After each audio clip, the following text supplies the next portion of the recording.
Hola, ¿qué tal, queridos amigos? Bienvenidos a esta nueva edición de La Cara Oculta de la Historia de México.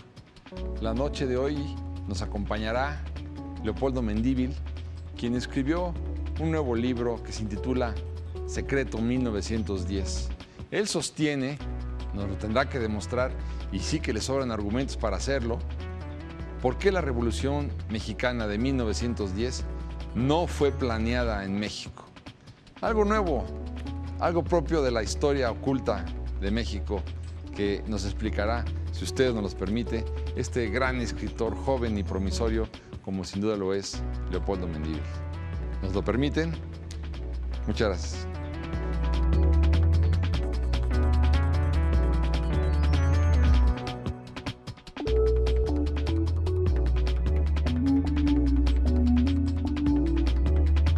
Bueno, pues como lo anunciamos hace un momento, Leopoldo Mendívil escribió un gran libro que se llama Secreto 1910.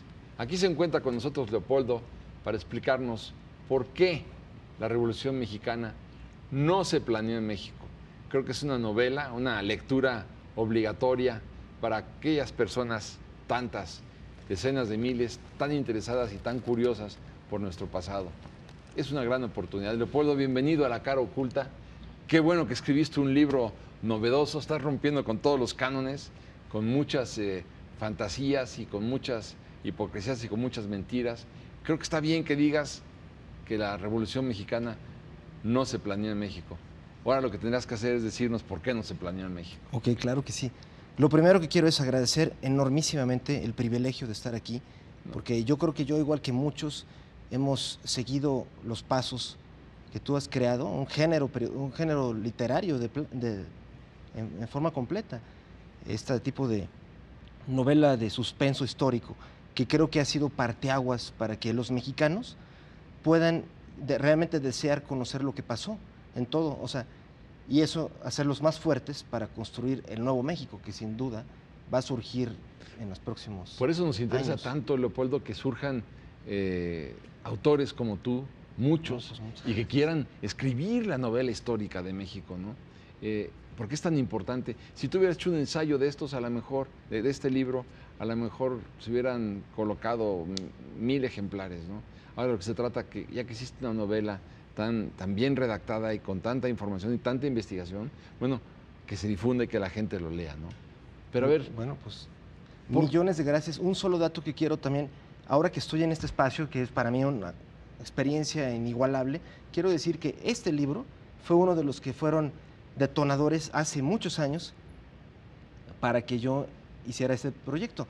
Otro más fue la guerra los amos del petróleo de don Manuel Mejido, que también tuve el privilegio de conocer hace poco, y eso es algo que hace muy importante para mí poder estar aquí, porque realmente este libro es una especie de proyección de algo que yo encontré aquí, y junto con otros detonadores personales me hicieron sentir una obsesión, una necesidad realmente psicológica por entender qué había pasado.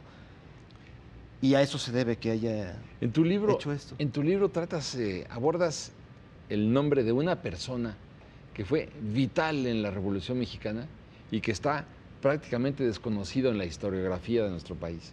Este señor se llamaba Sherburne Hopkins.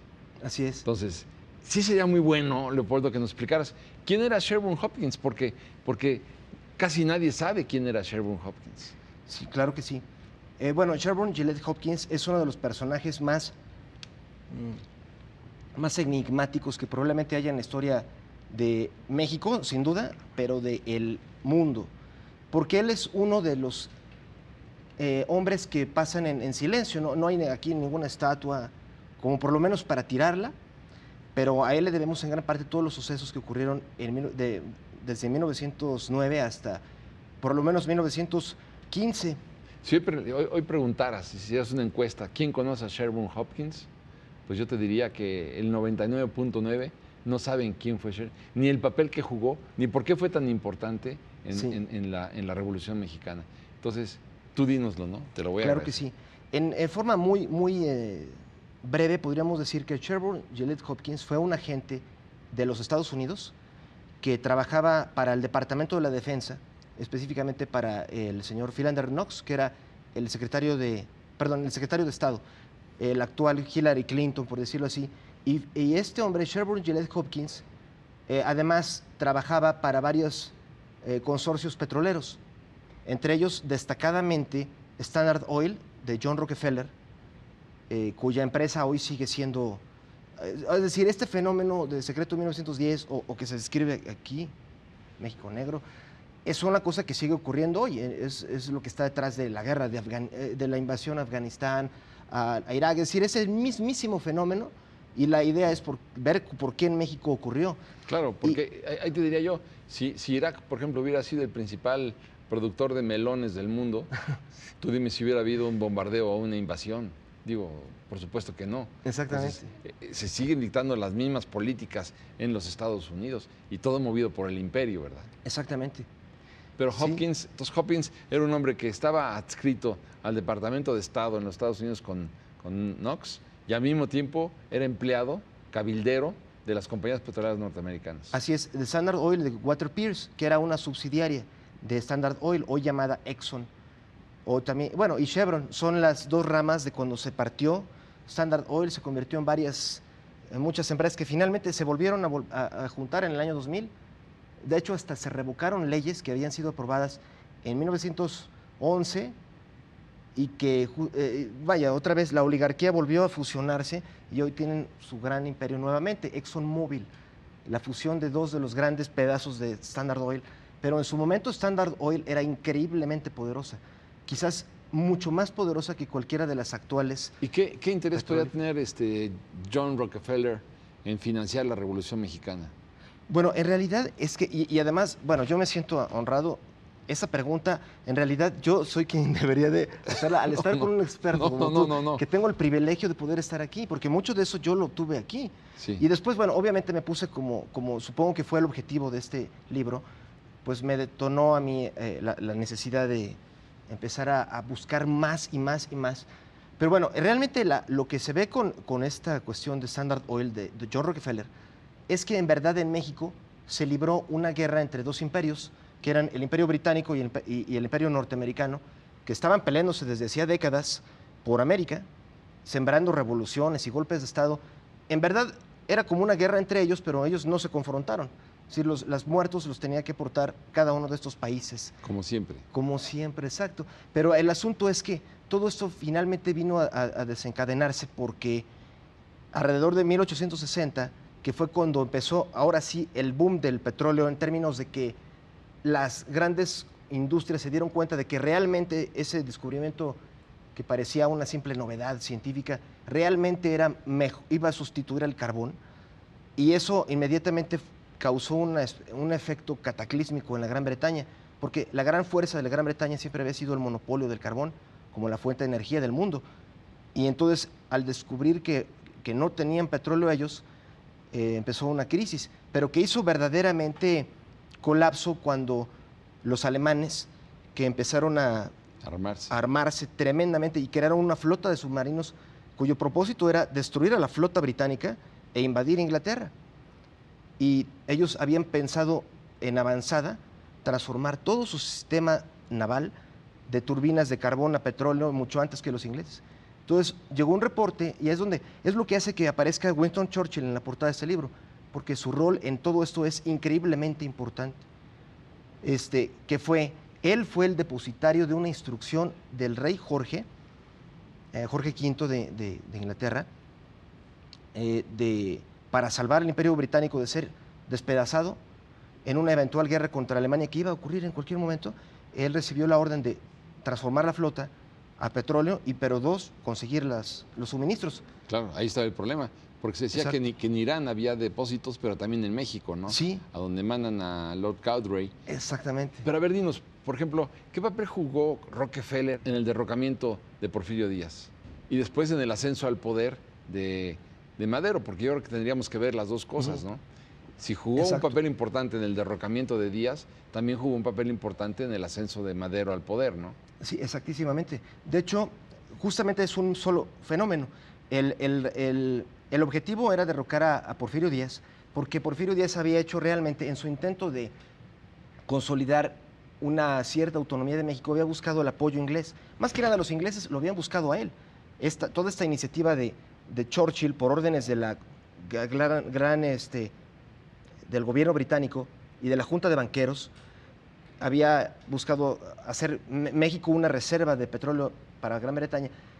Habían hecho que Whitman Pearson verdaderamente se metiera con Porfirio Díaz y se hiciera un gran, pues por decirlo así, un convenio que hizo que Porfirio Díaz le diera exclusividad a Lord Cowdray, o sea, para Inglaterra, para explotar prácticamente todo el sur de México. Pero imagínate la gracia que le hizo esto a Rockefeller, ¿no? Exacto. Esta alianza de Porfirio Díaz con el Reino Unido, si algo le produjo es una irritación espantosa, Sí. porque le estaba quitando mercados y barriles de petróleo a su empresa y a Estados Unidos. Exactamente. Entonces dijo, bueno, pues esto de Porfirio Díaz ya no vale, ¿no?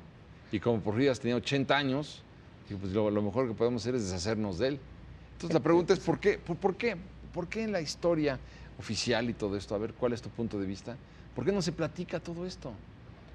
Pues, ¿Cuál es tu punto de vista? Pues sí, esa es la pregunta más importante, porque yo lo que creo es que los tres partidos políticos que dominan nuestro país tienen como héroe a Francisco Madero, y aparece hasta en los billetes de 20 pesos, y es la gran efigie de tres partidos políticos, y han hecho al público mexicano que se trague que él debió ser un héroe nada más porque se le pareció que era injusto un régimen, pero creo que a todos nos pareció, y bueno, para mí fue tan importante leer este libro, por supuesto, porque es increíble que uno acepte que este chico, que no era más que un hijo de un hacendado, era el hijo del hombre, el de quinto hombre más rico de México, y no tenía el más mínimo entrenamiento militar o para comandar tropas, era un junior. Ni político. Exacto, sí. Entonces alguien debió haberlo ayudado. A mí siempre eso fue lo de las cosas que me quedaron durante años, de los grandes enigmas o para mí misterios, porque era increíble. Bueno, no estamos hablando de Jesucristo, es decir, estamos hablando de un ser humano,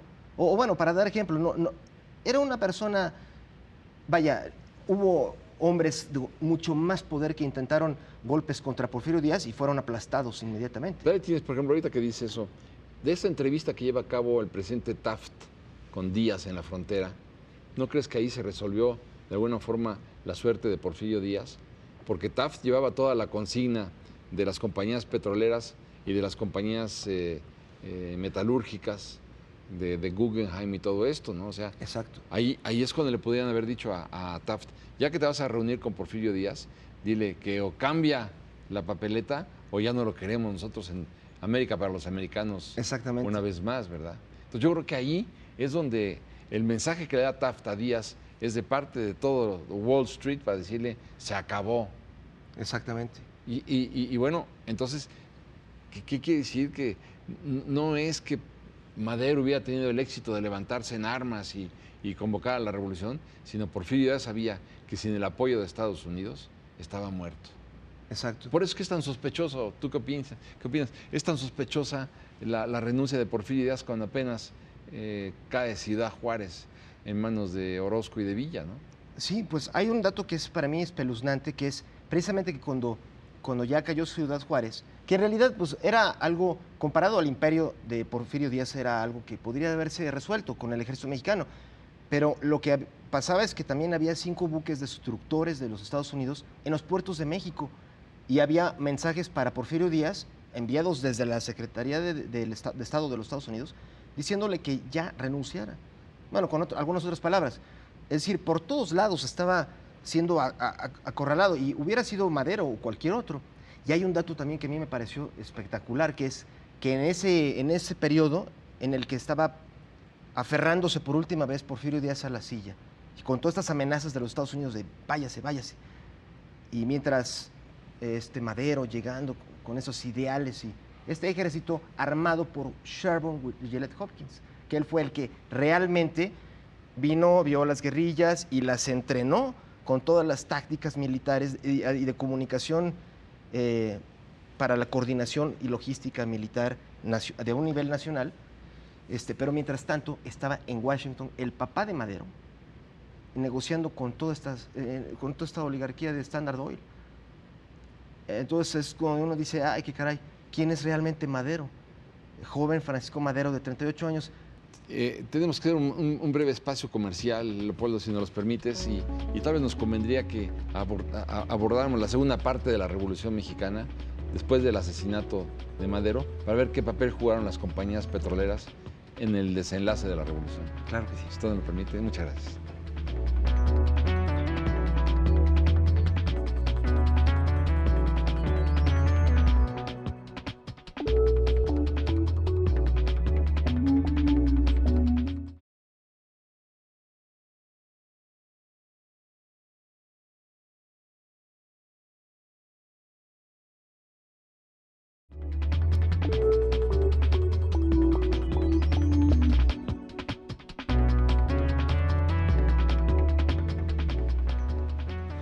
Bueno, yo sé que ustedes quieren que le pregunte a Leopoldo Mendívil lo siguiente.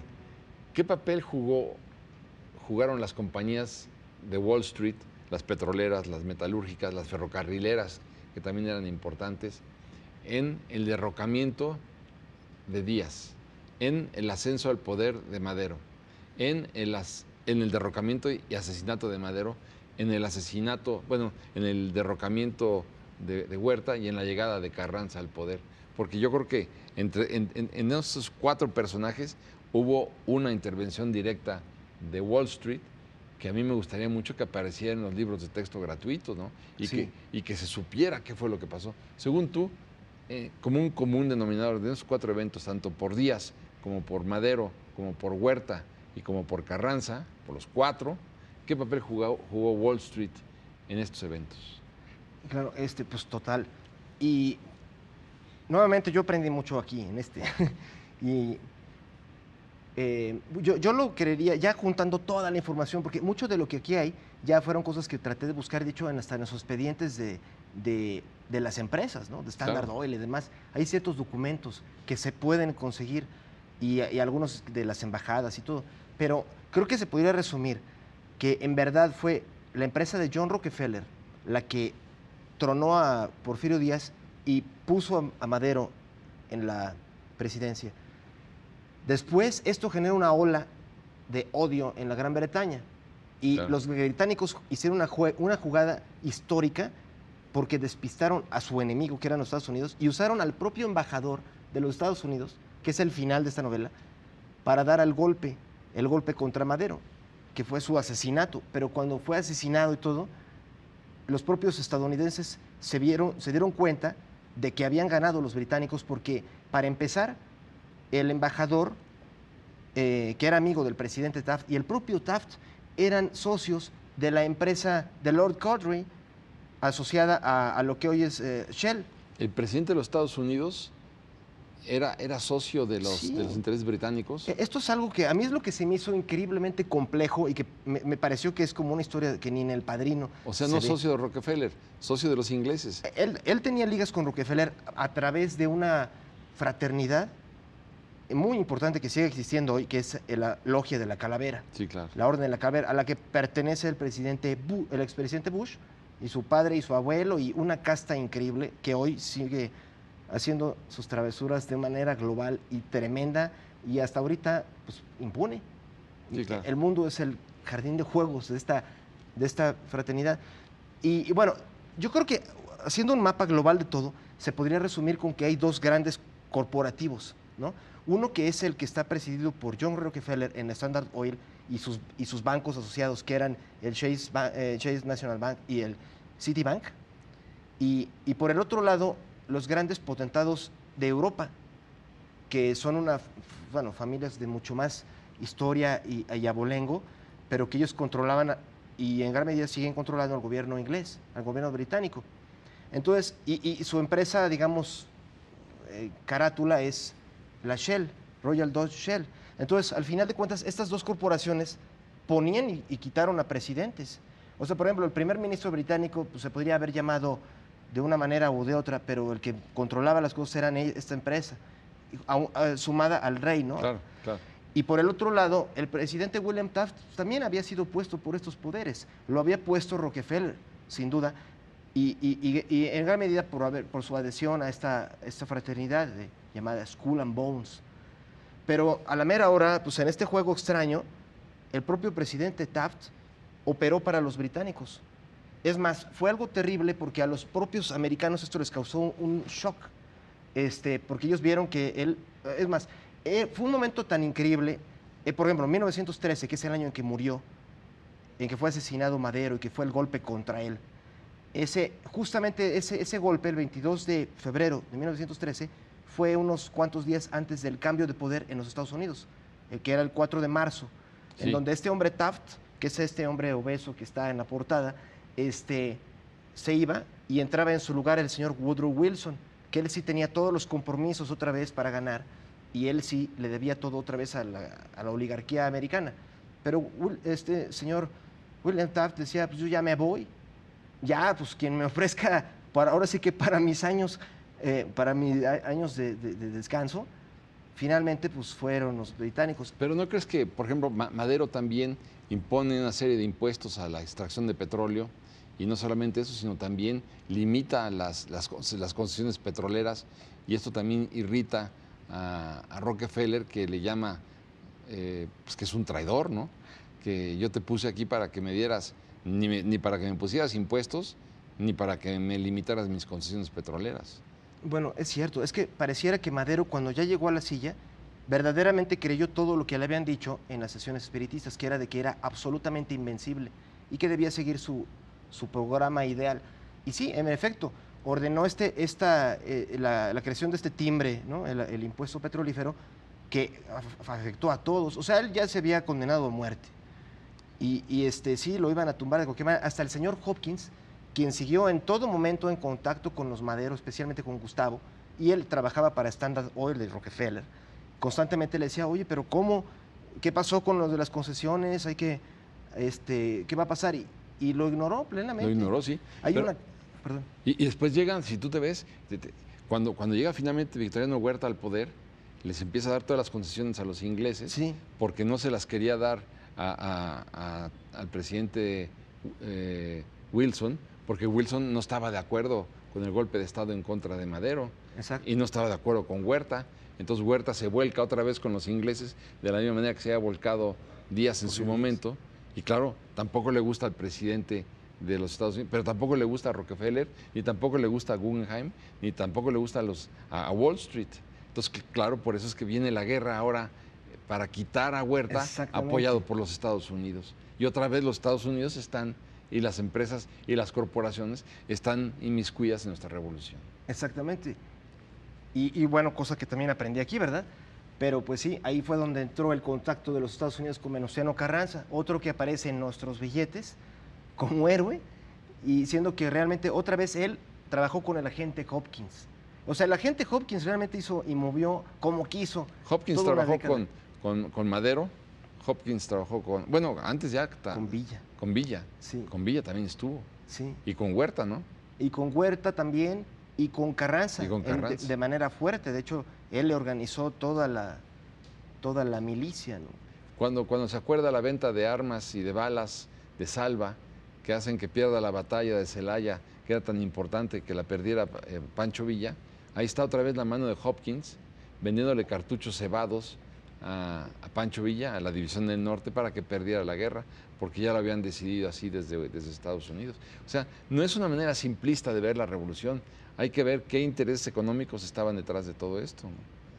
Y como lo decía muy bien Marx, detrás de cada acontecimiento político hay una explicación económica. Exactamente. Entonces, ¿cuál fue, dentro de este acontecimiento político y militar que fue la Revolución Mexicana, cuál fue la explicación económica? Y esto es lo que yo creo que explicas muy bien en tu libro, Secreto 1910. No, pues yo estoy agradecido por escucharlo de pero un gran maestro. No, realmente lo creo porque aquí los libros hablan de este tema de una manera muy... El que lo aborda muy bien es nuestro querido profesor, que en paz descanse, Friedrich Katz, ¿no?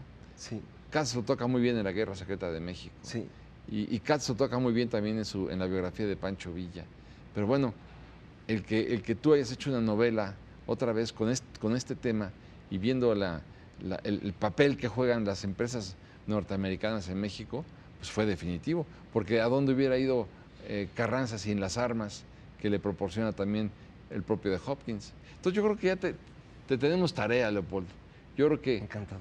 ya sé que vas a escribir la continuación de Secreto 1910, pero lo que también creo que es muy importante es que te lleves como tarea hacer la biografía de Sherburne Hopkins, porque créeme que ahí hay mucha carnita que cortar todavía.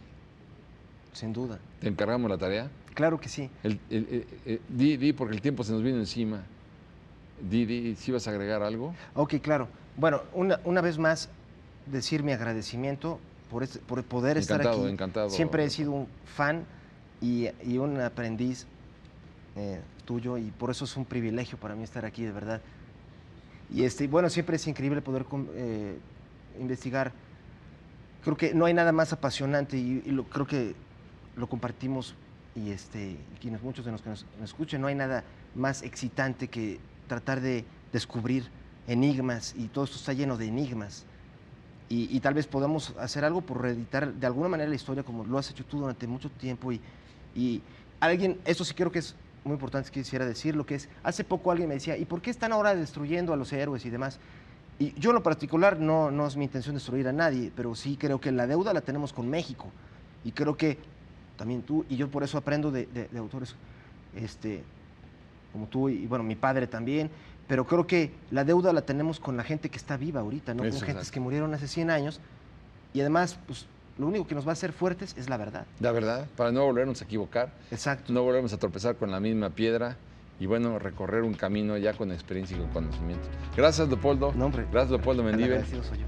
Lean ustedes Secreto 1910 y conozcan la cara oculta de la Revolución Mexicana. Muchas gracias por su tiempo y por su atención, y nos vemos en la próxima edición de La cara oculta de la historia de México. Muchas gracias. Muy buenas noches.